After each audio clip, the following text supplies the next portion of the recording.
नाज़रीन अस्सलाम वालेकुम। आप देख रहे हैं सियासत टीवी। कौमी खबरनामे में आप सबका इस्तकबाल है। मैं मोहम्मद सिद्दीक। सबसे पहले सुर्खियों पर एक नज़र डालते हैं।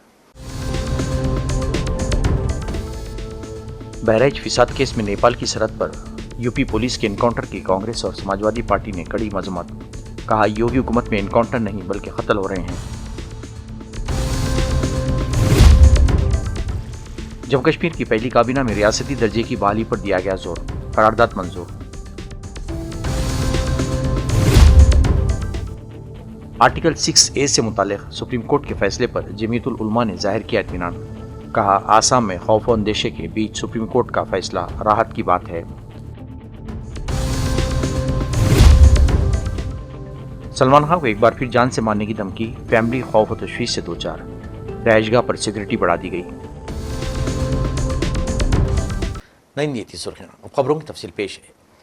बहराइच फिसाद केस के सिलसिले में यूपी पुलिस ने नेपाल की सरहद के करीब 5 मुलजिमान को गिरफ्तार किया। बहराइच में गिरफ्तार 5 में से 2 एक एनकाउंटर में जख्मी हुए और 3 को हिरासत में ले लिया गया।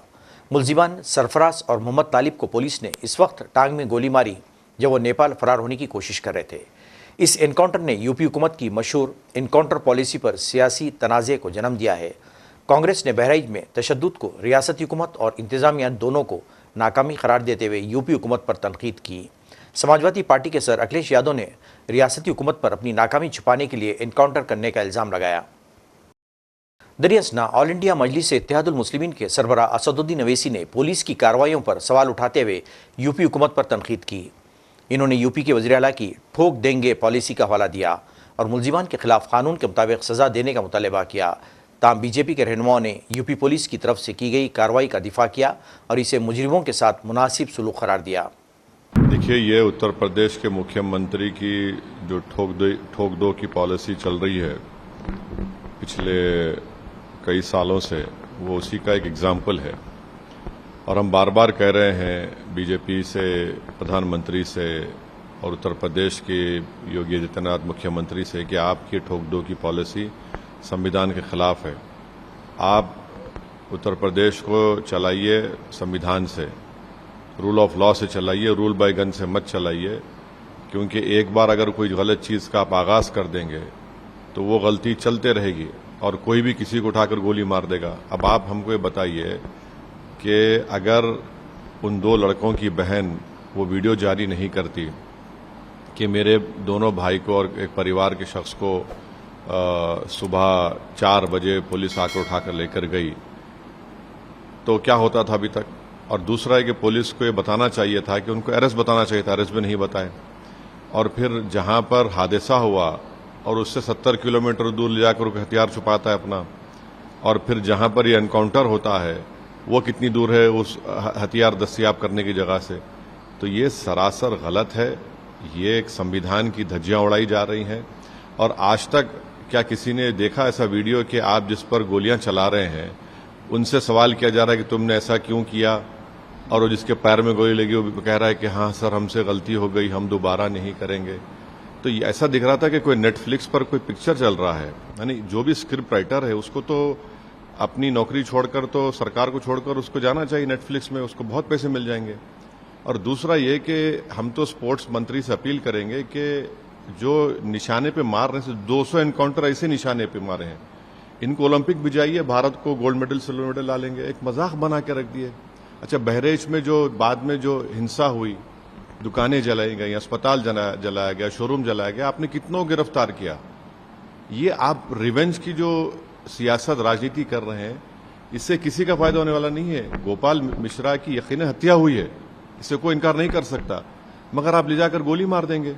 अरे भाई, अगर प्रूफ है तो सजा दिलाइए ना। कोर्ट किस लिए है, BNS किस लिए है, ये सब किस लिए बनाया गया है? अगर आप ही खुद जज बन जाएंगे, आप ही खुद फैसला सुनाएंगे, एग्जीक्यूशनर बनेंगे, तो फिर कोर्ट की, संविधान की, कानून की जरूरत ही नहीं है। ये तो बहुत गलत हो रहा है और ये एक तरफा और हेटरेट बताई जा रही है एक समुदाय के खिलाफ। जमीयतुल उलमा हिंद के कौमी सर मौलाना अरशद मदनी एक बैनुल-अक़वामी कॉन्फ्रेंस में हिस्सा लेने उज़्बेकिस्तान गए हुए हैं। इस दरमियान इन्होंने आर्टिकल 6A से मुतालिक सुप्रीम कोर्ट के फैसले पर इत्मीनान का इज़हार किया है। इन्होंने कहा कि हम अदालत के इस फैसले का इस्तक़बाल करते हैं। इसमें आर्टिकल 6A की बहुत ही मुनासिब और सही वज़ाहत की गई है। आसाम में शरीयत को लेकर आईनी बेंच के फैसले से जो खौफ और अंदेशे के बादल छाए हुए थे वो काफ़ी हद तक छट गए हैं।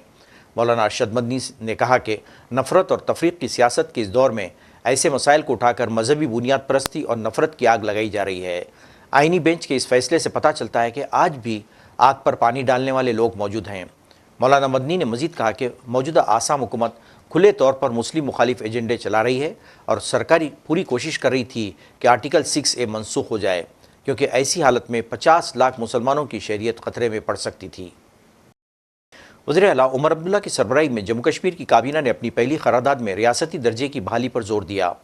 सरकारी ज़राए ने बताया कि जम्मू कश्मीर काबीना ने जुमेरात को पहली मीटिंग के दौरान एक करारदाद मंजूर की, जिसमें मरकज़ी हुकूमत पर जोर दिया गया कि वो जम्मू कश्मीर के लिए रियासत का दर्जा बहाल करे। मालूम हुआ है कि वज़ीर आला जिन्होंने काबीना के इजलास की सदारत की, करारदाद का मसौदा वज़ीर आज़म को सौंपने के लिए नई दिल्ली जाएंगे और उनसे रियासत की हैसियत को बहाल करने पर जोर देंगे। ताम काबीना की तरफ से मंजूर शुदा करारदाद पर हुकूमत की तरफ से फ़िलवक्त कोई बाज़ाब्ता बयान सामने नहीं आया है। हुकूमत जम्मू कश्मीर ने कल की काबीना की मीटिंग में किसी भी फैसले के बारे में सरकारी तौर पर कुछ जाहिर नहीं किया है। दरियासना पीपुल्स कॉन्फ्रेंस के चेयरमैन और MLA सज्जाद लोन ने रियासत की हैसियत से मुताल्लिक़ करारदाद पर अपने तहफ़्फ़ुज़ात का इज़हार करते हुए सवाल उठाया कि मीडिया की महदूद कवरेज के साथ इतनी अहम करारदाद को राज में क्यों रखा गया। इन्होंने आज एक्स पर अपने तवील पोस्ट में कहा, मैं इंतहाई आज़ी से अर्ज़ गुज़ार हूँ कि जम्मू कश्मीर के लोगों की मर्ज़ी असम्बली में ज़ाहिर होती है, न कि काबीना में। काबीना हुक्मरानी का एक अक्सरियती इदारा है। उनका पोस्ट में कहना था कि काबीना हुक्मरानी का एक अक्सरियती इदारा है। ये जम्मू कश्मीर के लोगों की मर्ज़ी के मुताबिक तमाम जावियों और आरा की अक्कासी नहीं करता। सुप्रीम कोर्ट ने योगा गुरु जग्गी वासुदेव के कोयम्बतूर में वाक़ ईशा फाउंडेशन के खिलाफ दाखिल दरख्वास्त को मद्रास हाई कोर्ट की कार्रवाई के दायरे कार में तौसीक नामनासिब करार देते हुए कार्रवाई को आज बंद कर दिया।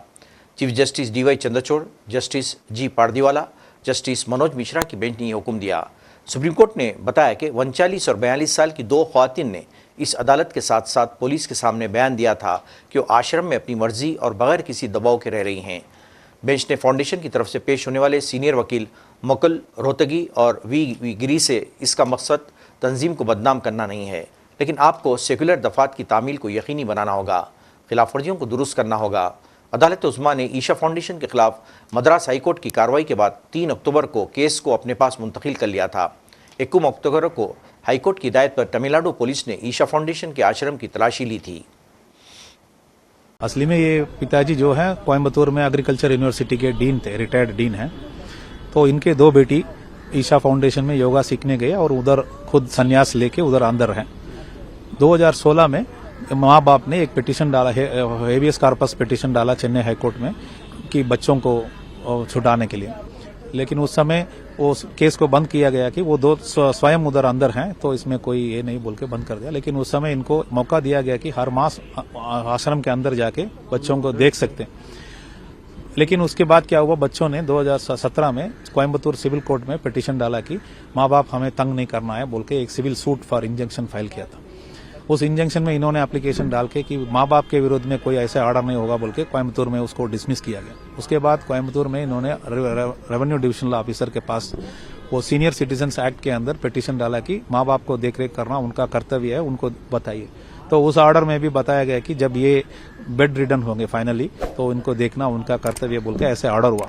इसके बाद कभी कभी अंदर जाते थे देखने के लिए, अंदर जाते समय उनको स्वयं वो इंडिपेंडेंट में नहीं होता, अंदर CCTV कैमरा सब होता। आज जो स्टेटस रिपोर्ट फाइल किया उसमें भी CCTV फुटेज को दिखाया। तो माँ अपने बच्चे से मिलने भी CCTV में रिकॉर्डिंग हो रहा है, तो इनका प्राइवेसी नहीं है। तो ये बोल रहे हैं कि बच्चों को बाहर आना, ऐसे इनका बहुत दिनों से ये लड़ रहे हैं।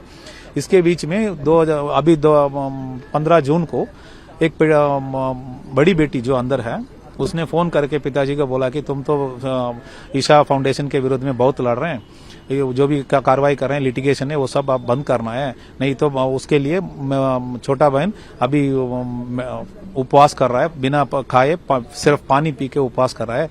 तो इनको ऐसे बोला तो इनको आशंका लगा कि हमारे बच्चों को उधर अंदर है तो अंडर ड्यूरस है, अंडर प्रेशर उनको कुछ फाउंडेशन का जो कार्रवाई है उसको वो कार्रवाई इसके पीछे हो सकता है बोल के इनका आशंका के कारण कि हमारे बच्चों का जान खतरे में है बोल के HCP फाइल किया था।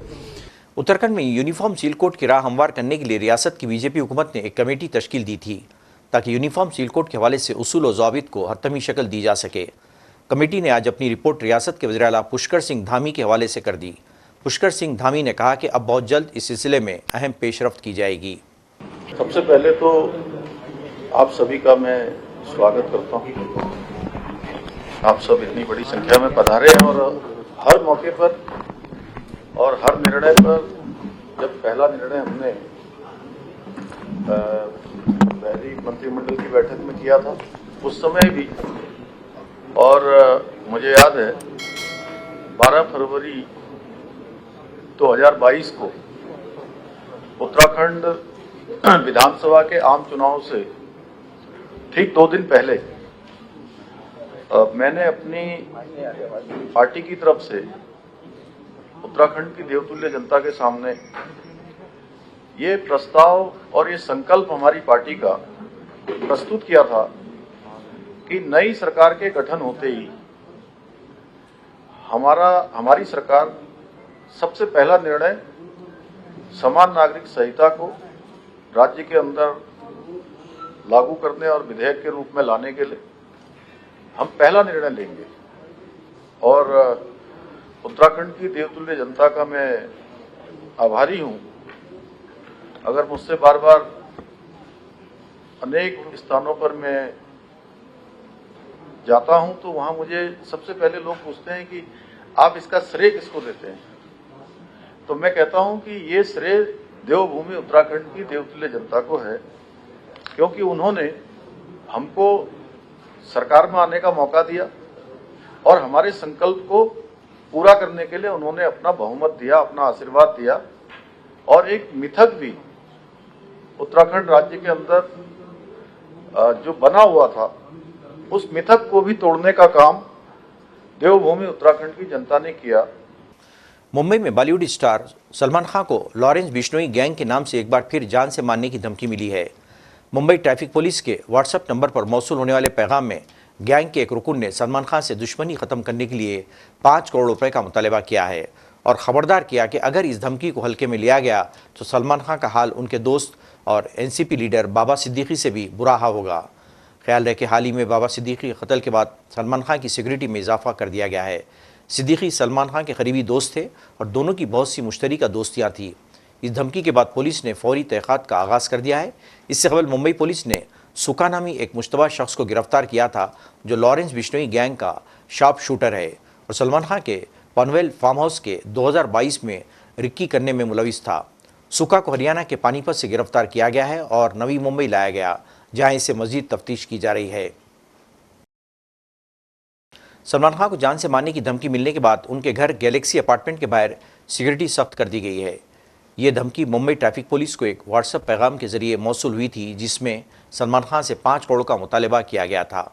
पैगाम में मजीद कहा गया है कि अगर सलमान खान जिंदा रहना चाहते हैं तो उन्हें फौरी तौर पर लॉरेंस बिश्नोई गैंग के साथ अपनी दुश्मनी ख़त्म करनी होगी और रकम अदा करनी होगी। गैलेक्सी अपार्टमेंट के बाहर तकरीबन 30 पुलिस एहलकार जदीद हथियारों बशमूल AK-47 तैनात हैं ताकि किसी भी नाखुशगवार सूरत से निपटा जा सके। पुलिस इस शख्स की तलाश में मसरूफ़ है जिसने ये धमकी भरा पैगाम भेजा था और इस बात की भी तहक़ीक़ात की जा रही है कि ये धमकी वाकई लॉरेंस बिश्नोई गैंग की जानिब से है या कोई और ग्रोह है इस मौके से फ़ायदा उठाने की कोशिश कर रहा है। सलमान खान के करीबी ज़राए से कहा गया है कि अगरचे उनका ख़ानदान बज़ाहिर पुरसुकून दिखाई दे रहा है, लेकिन अंदरूनी तौर पर वो खौफ और इज़्तिराब में मुब्तला हैं। सलमान खान के करीबी अफराद का ख्याल है कि ये मामला इतना सादा नहीं जितना ज़ाहिर किया जा रहा है और किसी बड़ी साजिश की पर्दापोशी की जा रही है। पुलिस की तहक़ीक़ात में ये बात भी सामने आई कि सलमान खान को 2024 के अवाइल में भी हमले का खदशा था, जब 2 अफराद ने जाली शिनाख्त के ज़रिए उनके फार्म हाउस में घुसने की कोशिश की थी। नाज़रीन, आखिर में सुर्खियों पे एक और नज़र। बहराइच फिसाद केस में नेपाल की सरहद पर यूपी पुलिस के एनकाउंटर की कांग्रेस और समाजवादी पार्टी ने कड़ी मजम्मत। कहा, योगी हुकूमत में एनकाउंटर नहीं बल्कि कत्ल हो रहे हैं। जम्मू कश्मीर की पहली काबीना में रियासती दर्जे की बहाली पर दिया गया जोर, करारदाद मंजूर। आर्टिकल 6A से मुतालिक सुप्रीम कोर्ट के फैसले पर जमीयतुल उलमा ने जाहिर किया इत्मीनान। कहा, आसाम में खौफ और अंदेशे के बीच सुप्रीम कोर्ट का फैसला राहत की बात है। सलमान खान को एक बार फिर जान से मारने की धमकी, फैमिली खौफ और तशवीश से दो चार, रहायशगाह पर सिक्योरिटी बढ़ा दी गई। नाज़रीन, इसके साथ ही कौमी खबरनामा खत्म होता है। मुझे और सारी सियासत की टीम को इजाज़त दें। अल्लाह हाफ़िज़।